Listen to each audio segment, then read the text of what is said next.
Bonjour tout le monde, c'est Maud, on se retrouve pour une nouvelle vidéo et aujourd'hui on va faire le bilan de l'année 2019 avec des chiffres comme j'aime à le faire chaque année.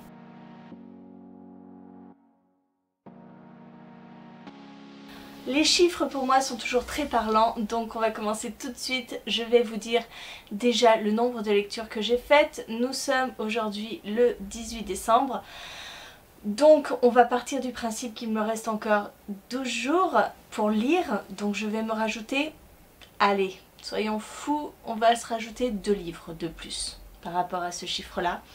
Donc cette année j'ai lu 160 livres, donc 162 avec les 2 que je programme de lire, même s'il y en aura peut-être plus parce que je serai en vacances. C'est un petit peu moins que l'année dernière. L'année dernière j'étais plutôt autour de 168.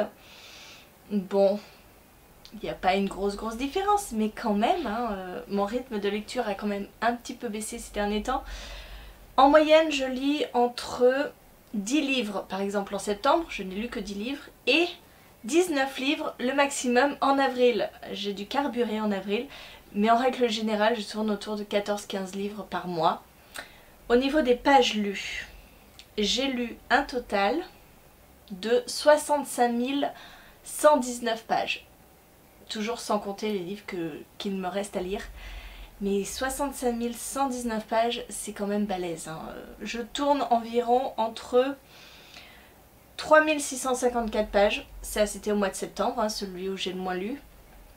Et celui où j'ai lu le plus, finalement, ce n'est pas là où j'ai eu les 19 livres, mais en juillet où j'en ai lu 16 pour 8591 pages. Pour moi, c'est tout simplement énorme. Alors là, je ne parle que de livres. On est à 162 livres lus dans l'année. Mais je vais aussi vous parler des graphiques, c'est-à-dire manga, BD, comics. J'ai lu 17 œuvres graphiques. C'est pas énorme, je dois bien avouer que c'est pas extraordinaire. Mais c'est déjà plus que les autres années. Au fur et à mesure, je lis un peu plus de graphiques. Donc, au total, j'ai lu 179 ouvrages. Voilà, on s'approche des 180. Je ne pense jamais dépasser les 200 à moins que je lise beaucoup plus de graphiques. Mais je suis déjà contente de ce chiffre parce que voilà, quand on aime lire, c'est dingue de voir que en une année j'ai lu autant, 179 ouvrages. Sur ces 179 ouvrages, je n'ai eu que 4 coups de cœur. Alors là ça se complique quand même parce que 4 coups de cœur sur 179, je me rends compte que je deviens extrêmement exigeante. L'année dernière j'en avais eu 11 de coups de cœur. Là 4, c'est de pire en pire, je serais tentée de vous dire. Donc j'ai commencé l'année avec ce coup de cœur, cette belle bricasse, Shades of Light, le 3e tome de la saga Shades of Magic de V. Schwab, paru chez Lumen. J'ai continué l'année toujours avec un livre de chez Lumen et il s'agit d'un second tome. Qui dit que les seconds tomes sont parfois des tomes de transition? Bah pas celui-là, celui-là je l'ai adoré. Il s'agit du Parfum de la trahison, le tome 2 de La couleur du mensonge de Erin Beatty, paru chez Lumen. Très récemment, voilà le mois dernier, j'ai lu L'âme vive, le tome 1 Obédience de Ariel Holz, paru chez Nemos dans la collection Naos, et ça a été un magnifique coup de cœur. Là pour l'instant sur les 4 coups de cœur, c'est celui qui est le plus gros, on va dire, celui-là. Et le dernier en date, il s'agit des Brumes de Cendre Lune, le tome 1 Le Jardin des âmes de Georgia Caldera, paru chez J'ai lu. Je ne m'y attendais absolument pas à ce coup de cœur, mais j'ai adoré, voilà. Donc voilà, vous avez un petit peu mon petit bilan parmi toutes ces lectures, des lectures qui se sont vraiment détachées du lot de ces 4 lectures. Et ça tombe bien parce que 2 de ces lectures sont quand même dans le PLIB 2020. Donc je suis très contente et je vais, je pense, faire des pieds et des mains pour les porter haut et fort et pour qu'ils passent la sélection et qu'ils se retrouvent dans les 5 derniers finalistes. Malheureusement, je ne suis pas toute seule, nous sommes nombreux en tant que jury. Mais j'espère qu'ils passeront la sélection. Sur toutes ces lectures, je vais vous dire un petit peu le pourcentage de quel genre. Voilà. ce que je lis le plus. Sans grande surprise, voilà, en termes de lecture, enfin c'est la jeunesse qui prend le pas sur tout. En termes de genre, c'est la fantasy. Je lis beaucoup plus de fantasy. Par exemple, j'ai lu 39 livres de fantasy. J'ai lu 37 livres de science-fiction. Donc la science-fiction est pas loin derrière. J'ai lu 27 livres de fantastique. J'ai lu 19 thrillers. Et ça, franchement, je pense que c'est l'année où j'ai lu le plus de thrillers. Hein. Et je pense que ça tient au Black November. J'ai lu 14 contemporains. Et après, voilà, c'est dégressif. J'ai lu des mangas, j'ai lu 10 mangas, des contes, j'en ai lu 7, etc. etc. Mais voilà, ce sont des proportions très petites par rapport à ma part de fantasy. Clairement, c'est la SFFF qui prend le pas sur tout. Et c'est ce que j'aime. Ça se voit dans mes points lecture, ça se voit dans ma bibliothèque, c'est ce que j'aime et je continue à adorer la SFFF et je ne m'en lasse absolument pas. J'ai commencé 23 sagas cette année. Voilà, j'ai lu 23 tomes 1 ou tome 2, hein, ou au-delà, hein, parce que par exemple pour Cherub, j'ai lu quand même 7 tomes, hein, mais je suis loin de finir la saga. Donc 23 sagas commencées, j'en ai terminé 15. Bon, le ratio est pas vraiment proportionnel, hein, mais c'est déjà bien, finir 15 sagas, ça en fait un peu plus d'une par mois. Mais il y a aussi un autre point, j'en ai commencé et j'en ai terminé aussi cette année. C'est-à-dire que j'ai peut-être commencé le tome 1 en début d'année et j'ai fini le dernier tome là, maintenant, tout de suite. Donc 5 commencés et terminés, on va les mettre avec les terminés, ça me fait 23 sagas commencées, 20 sagas terminées. Voilà. Je m'arrange avec les chiffres, hein, que voulez-vous. Mais je trouve que là le ratio est quand même bien plus proportionnel et bien plus équilibré. Et je suis assez fière de ça. On va parler de choses qui fâchent, on va parler de mes acquisitions. Alors c'est bien d'avoir lu 179 livres, ouvrages, mais combien j'en ai acheté, hein, finalement? Et bien franchement, par rapport à l'année dernière où c'était un petit peu l'hécatombe et où j'en avais acheté 275, enfin acheté, non, acquis 275, je me retrouve à en avoir acquis 208. Alors c'est faramineux, hein, 208 livres, c'est un truc de fou. Mais c'est pas pire. Ah, j'ai quand même baissé de presque 70 livres par rapport à l'année dernière, hein, clairement. Parmi ces 208 livres, j'en ai acheté 51 en neuf. J'en ai acheté 30 en occasion. Alors le ratio occasion neuf a diminué. Je pense que c'est dû au fait que je n'achète plus trop sur Rakuten avec les frais de port, etc., etc. Que je ne vais plus trop à Easy Cash. Et puis que je me suis calmée, hein. Je me suis dit ça sert à rien d'acheter un livre si tu ne vas jamais le lire. Donc voilà, 32 cases. On m'a prêté 19 livres. J'ai eu 41 services presse. Ça paraît quand même beaucoup, 41 sur une année. Mais je me suis rendu compte en regardant ceux de l'année dernière que j'en avais eu 53 l'année dernière. Donc au final, j'ai pas augmenté. Hein, clairement, j'ai pas abusé des SP. Et par contre, le chiffre le plus important, c'est 67 livres offerts. On m'a offert 67 livres. Alors dans ces livres offerts, il y a des cadeaux d'anniversaire, il y a des cadeaux de Noël, mais il y a aussi et surtout les livres que m'offre mon chéri.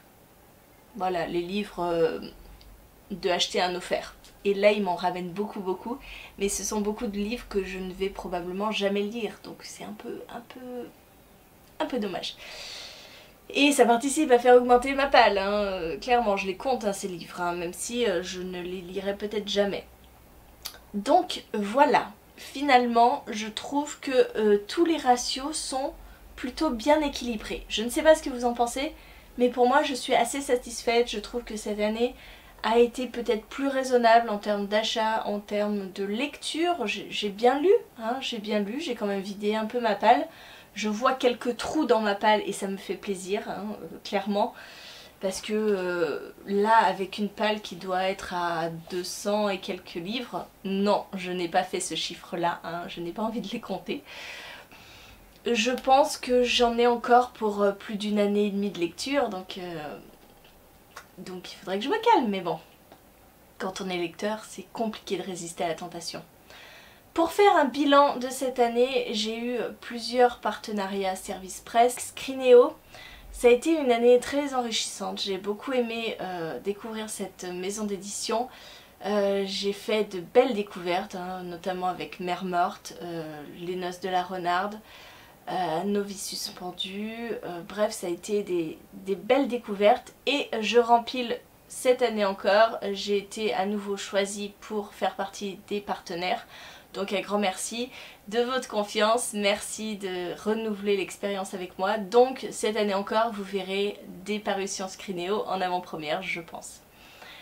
Autre partenariat, c'est celui de Pulp Fiction, Ground de jeunesse, les livres du Dragon d'Or, Emma, 404 éditions, oui, n'oublions pas. Ce sont eux qui m'ont donné ma chance il y a de ça quelques années déjà et ils renouvellent chaque année leur confiance, donc ça c'est génial. J'adore vraiment les parutions de Pulp Fiction, de 404, ils proposent toujours des livres très variés, très originaux et cette année encore on continue, hein. Il n'y a pas eu de sélection ou quoi, mais je fais toujours partie des partenaires.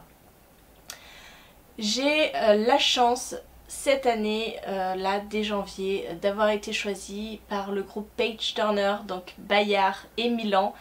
C'était extraordinaire d'avoir été choisie parce que voilà, parmi cette maison d'édition, il y a mes gros coups de cœur, il y a Six of Crows, Grisha, bon, tous les livres de Les Bardugo, hein, soyons sincères. Donc je suis très contente de pouvoir continuer à les découvrir et cette fois en tant que partenaire. Donc voilà, une année où vous allez voir du Bayard et du Milan dans mes points lecture, dans mes book hauls. Cette année j'ai aussi la chance d'être partenaire avec la maison d'édition L'Archipel. Alors ce ne sont pas des lectures que je fais très souvent, mais quelquefois sur les catalogues il y a des choses qui m'intéressent. Donc vous êtes susceptible aussi de voir des romans de chez L'Archipel, je pense plutôt des thrillers. Donc voilà, hein, ça va être une prochaine année riche en nouveautés, je pense. Je me dis que peut-être avec ces partenariats, avec le fait qu'il faut que je chronique assez vite, hein, tout ça, je vais peut-être acheter moins de livres. C'est pas certain, mais ça peut contribuer. Voilà, j'espère vous proposer l'année prochaine des vidéos sur des nouveautés, sur des anciens livres, parce que mine de rien il faut quand même que je lise ma palle, hein, clairement. Je me suis aperçue que je faisais beaucoup moins de challenges. Au début de ma chaîne, je faisais presque tous les challenges qui existaient, quoi. C'était hallucinant. Et maintenant, je n'ai plus trop envie de me mettre là-dedans. Ça a été un peu une révélation. J'ai plus envie de faire ma vie pépère et d'être tranquille, de choisir les livres que je voulais, de pas faire de pales destinées. Je conserve juste le challenge au fil des saisons et des pages parce qu'il n'est pas trop contraignant, hein, c'est 5 livres pour 3 mois. Les challenges à 1000, les week-ends à 1000, ça j'aime bien, mais sinon le reste c'est vrai que j'ai pris beaucoup de recul. Je me suis un petit peu désengagée de tout ça. Cette année encore je suis jurée pour le PLIB 2020, ça vous le savez déjà puisque vous avez déjà vu des chroniques sur ce thème là. Et sinon bah écoutez voilà, je pense qu'on a un petit peu fait le tour. Concernant mes vidéos, on reste à 2 vidéos par semaine, le point lecture le dimanche, le jeudi une autre vidéo.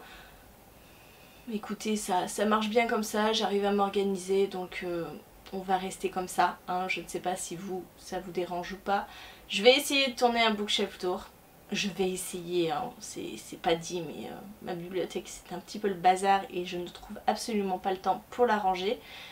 Mais je vais quand même essayer parce qu'il y a eu quand même des changements quand même dans ma bibliothèque. Et sinon, nous sommes bientôt aux 3000 abonnés, mais ça fait déjà plusieurs mois, hein. On est à plus de 3 ou 4 mois où on tourne autour de ces 3000 abonnés sans jamais les atteindre. Je ne sais pas ce qui se passe avec YouTube, mais j'ai l'impression qu'on me met des bâtons dans les roues pour atteindre ces 3000 abonnés parce que je n'y arrive pas. On était à 3975 passé un temps et là on est redescendu à 3960. Alors à chaque fois je perds des abonnés, 12, 13, etc. Ça remonte, ça redescend, mais alors j'ai l'impression que je n'atteindrai jamais ces 3000 abonnés. Hein, c'est pas comme si je vous avais fait une FAQ pour fêter les 3000 abonnés, mais qu'ils n'étaient toujours pas là. J'aurais voulu les atteindre avant la fin de l'année, ça ne s'est pas fait, ce n'est absolument pas grave. Le plus important c'est de discuter avec vous des échanges qu'on a sous mes vidéos. Ça, n'hésitez jamais à me laisser un commentaire, n'hésitez pas, de toute façon je réponds à tout le monde avec plus ou moins de temps. Mais en général dans les 3 ou 4 jours maximum je vous réponds. J'ai fait 54 lectures communes cette année, je pense que je me maintiens un peu, peut-être que l'année dernière j'en avais fait un peu plus mais je me maintiens. Je trouve que les lectures communes c'est quand même un bon moyen de partager ses lectures avec quelqu'un, un bon moyen d'en discuter, de se faire un avis. Donc j'ai peut-être mis un peu le haut là sur les lectures communes, mais j'aime toujours autant en faire, donc n'hésitez pas, hein, quand vous voyez mes book hauls, à me faire un petit message en disant « Ah bah tiens, j'ai le même livre que toi, si tu veux on peut le lire ensemble ». Ça ne me dérange absolument pas. Voilà, je crois que j'ai fait le tour concernant l'avenir de la chaîne. Et bah écoutez, on continue comme d'habitude, hein, je vous l'ai dit, et on verra bien. Hein, par la suite, si je trouve toujours le temps de faire les vidéos, parce que c'est quand même très chronophage. Je cours un petit peu de partout, mais c'est toujours un plaisir de discuter avec vous, c'est toujours un plaisir de mettre en ligne une vidéo, d'attendre de voir comment vous réagissez à cette vidéo. Donc voilà, je continue, hein, on rempile pour une 5e année, hein, puisque là on a dépassé les 4 ans en août 2019, là on est dans le courant de la 5e année, et voilà, écoutez...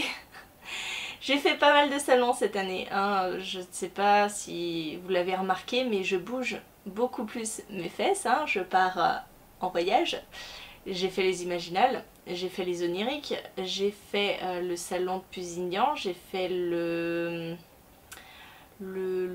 Sang d'encre, j'ai fait Quai du Polar, j'ai fait Montreuil. Voilà, là cette année ça a été riche en salons et bizarrement mes achats n'ont finalement pas tant évolué que ça, hein. Si peut-être plus en neuf, hein, du coup, mais je suis très contente de bouger, de sortir pour rencontrer les copines, rencontrer les auteurs, vous rencontrer, et c'est très chouette. Et l'année prochaine, bah écoutez, on rempile déjà pour les Imaginales, ça c'est sûr, et on verra pour le reste. Bon bah écoutez, je pense que j'ai assez discuté, hein, cette vidéo blabla doit être assez longue. J'espère que cette vidéo vous a plu, j'espère que ce petit bilan en chiffres vous a plu. Merci d'avoir suivi la vidéo jusqu'au bout. N'hésitez pas à me dire en commentaire ce que vous avez lu, quels sont vos coups de cœur de l'année 2019. Et on se retrouve pour une nouvelle année 2020 riche en lecture, riche en découvertes, riche en coups de cœur. Et je vous fais des gros bisous, je vous souhaite une très bonne journée, de très bonnes lectures et je vous dis à très bientôt pour une nouvelle vidéo.